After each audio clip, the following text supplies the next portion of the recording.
Hi everybody, this is Joe Jurek and welcome back to realestateinvestingadventures.com or www.reia.fun. Why?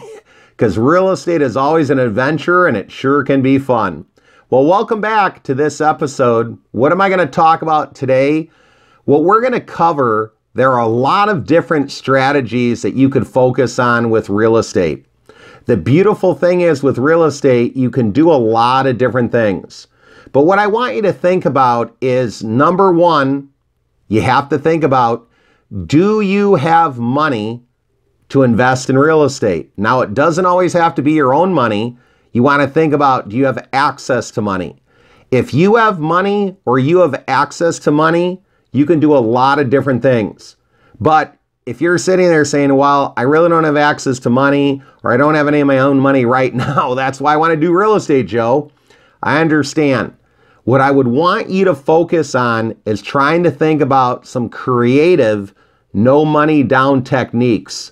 And there are a variety of them. Now in this video, I can't go into deep detail on every technique. What I'm trying to do is expose to you what some of the things are. And on my website or contacting me or future videos, you could definitely go a lot deeper and find out more about these topics and what you can do. I'm just trying to get you to start thinking about what your focus is going to be and what you can do.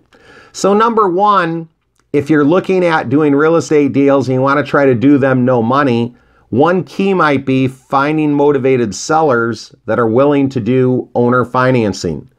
Maybe they're a seller that's been unable to sell their property for whatever reason. It's a down market, bad location, it needs work. They're an out-of-state owner, they inherited the property. There's a variety of reasons why maybe they own a property and they don't want it anymore. And they'd love for somebody to take it off their hands, but maybe in the location or current condition that it's in, people aren't very interested.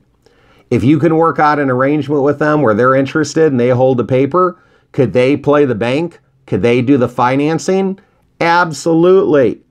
If you find somebody that doesn't want a property, what are they going to be open to in regards to terms of which they would sell? How would they arrange it with you? Those are all things you can negotiate. So look for people that want to sell their property and they may be open to owner financing. Here's a golden nugget tip that I'll share with you. Often, people that will list their property for sale and for rent are flexible. Could that lead to maybe a lease option or a sandwich lease option where you lease it from them and you turn around and lease it to somebody else for more money? Number one, you're making the difference in the split of the rent. But number two, if you negotiate a lease with an option to buy, can you set a predetermined rate that you'd buy at today or a price that you'd buy at, and maybe you have an option that's good for 3, 4, 5 years down the road?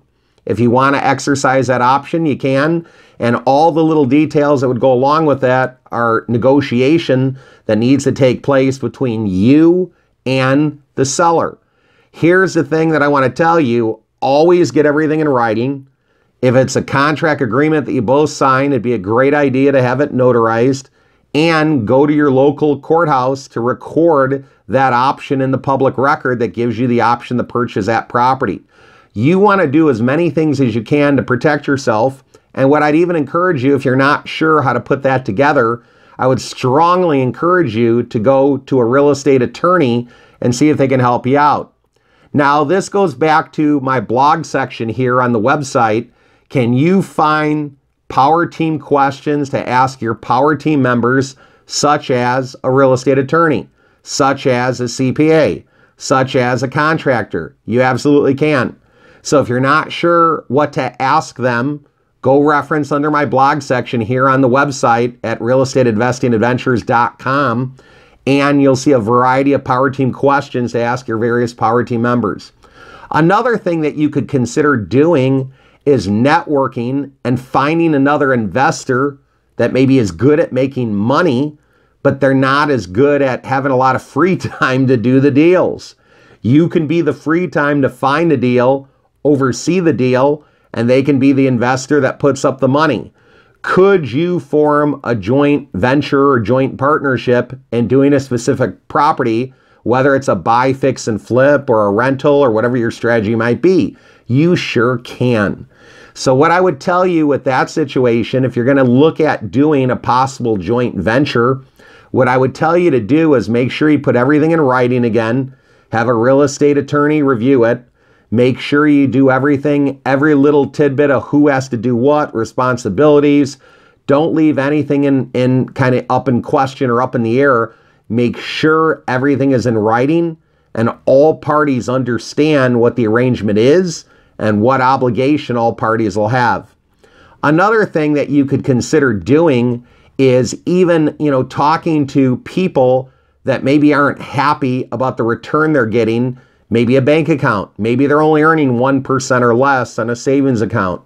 Maybe they'd be interested in earning a better return, 5%, 7%, 8%, whatever it might be.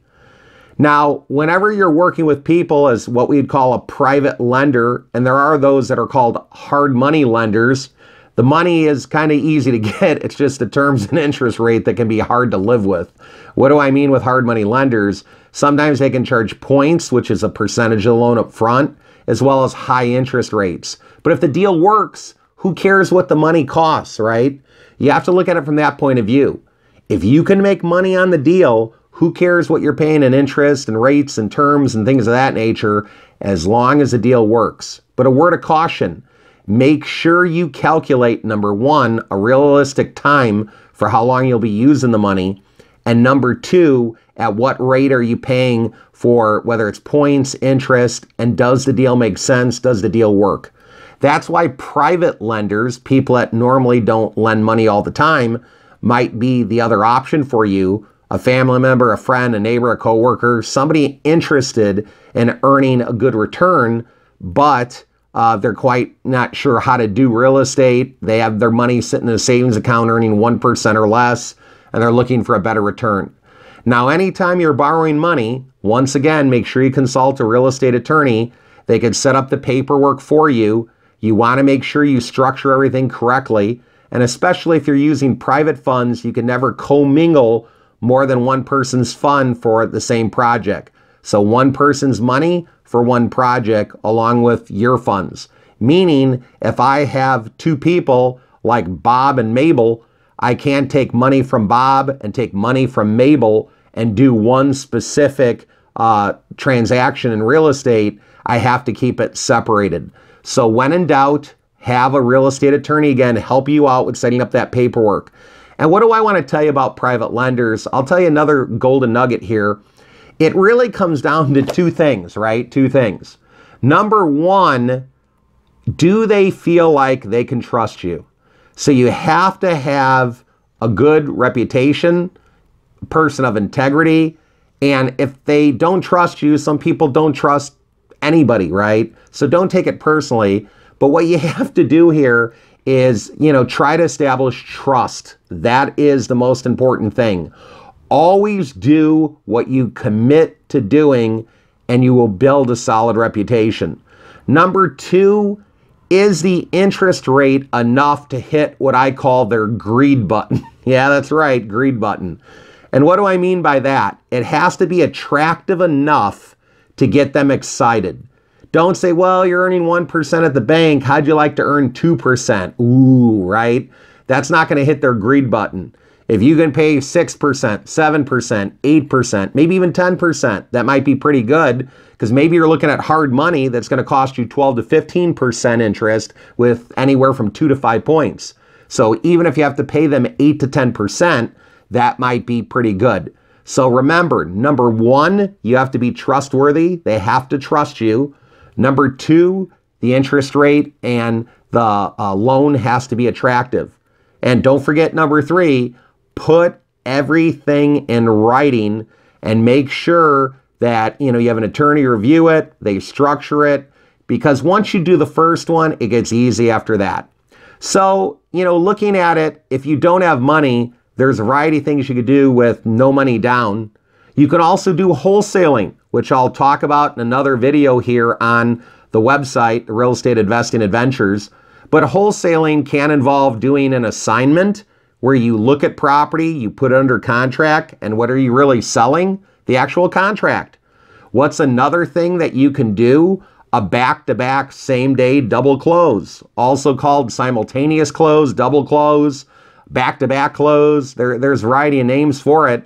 But what you're doing is you're purchasing the property, say on one specific day, and you're turning around and selling it on the same exact day.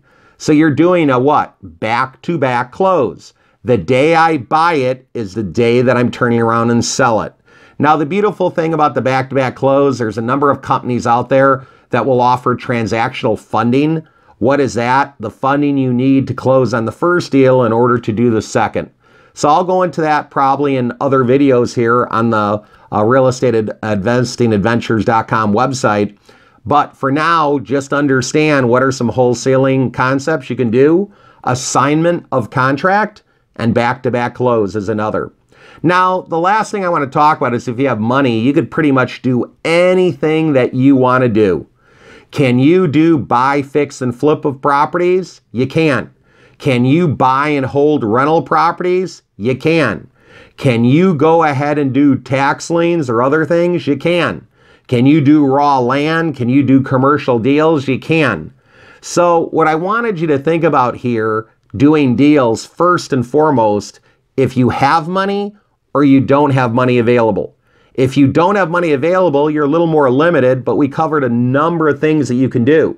If you have money available, you can do anything that you choose to do. The second point I really want you to consider is location.